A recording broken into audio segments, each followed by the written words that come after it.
now that we have our memory buffer defined, we can turn off recording, and now the two keyboard zones are available. We have the lower half from this note down mapped to the matrix 12 on channel 2, and then above this note we have the notes mapped to a matrix 1000 on channel 3.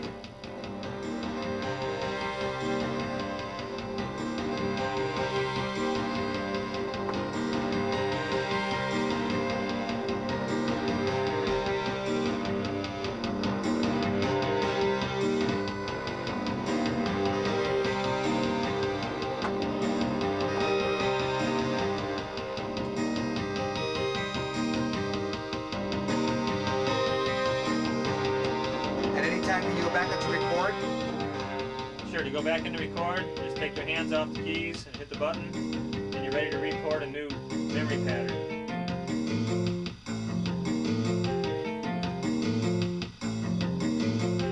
Got lucky the first time there with something.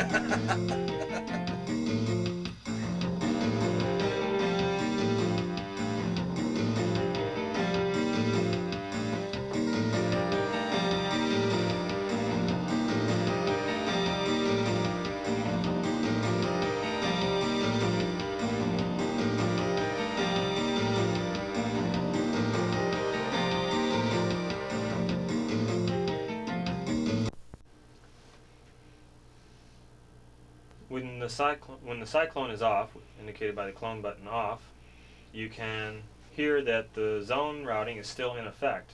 Since we have a split here,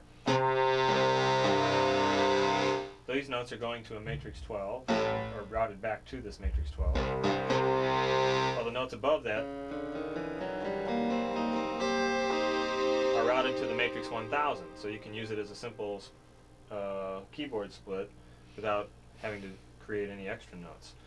Also, you remember that we just got done recording that, and those are both going on channel 1. So how did I get all these things to go out to different channels? Well, to do that, we have to do a little editing of the factory programs. As we mentioned in the beginning, these are all the factory programs are routed to channel 1. To get these different instruments to be independent and not just parallel each other, we go to edit mode and then use the record hold button over in the 4th column until we come to the parameter group called source destination. And this is where you do the channel routing on the Oberheim cyclone.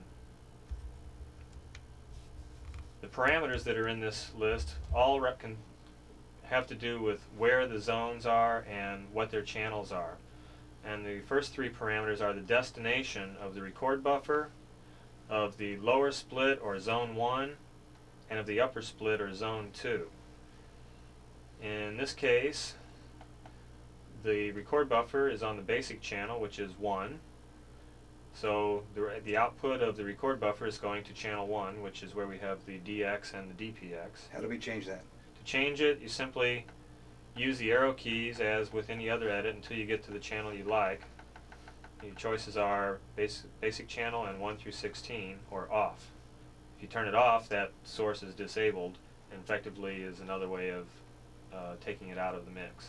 And you can store all this in a setup. Yes, this is all storable in a setup. All of the parameters within the program block are storable per program, including the settings of the play mode controls. Okay. The channel is selected by hitting enter, and as we want the record buffer to be on the basic channel or channel 1, then we leave that alone. The destination of channel of zone 1, which is the lower part of the keyboard, is shown to be channel 2, and the destination of the upper part of the keyboard is shown as channel 3. And that's how we're able to route each of these different things to a different place.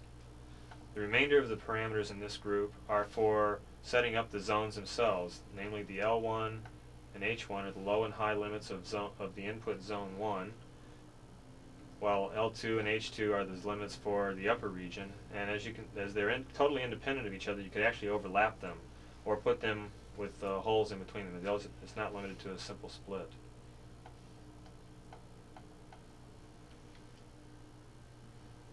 How do you set up the splits? Once you get to L1, how do you just hit enter? And Okay, to use the to edit the splits or to the zone limits, you simply select that parameter using the arrow keys and then press enter as usual. The display will then show you a notation which is indicative of what the limit is.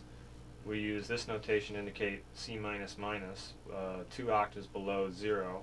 Use the arrow keys to scroll up. The dot indicates a sharp. The digit indicates which octave you're in, and the left digit indicates the note of the scale. So C3 is middle C, and so you can see that there's 5 octaves below that. And basically these notes can be anything, any note on the keyboard.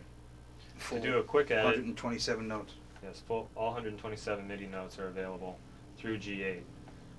To do a quick edit of the limit, simply hold the enter button with with the current value displayed. Hold the enter button, and then press whatever note you like. Here you can see I hit A2, which is one below A3, and C2 and C3, etc. So that's a quick way to do the zone limit edits.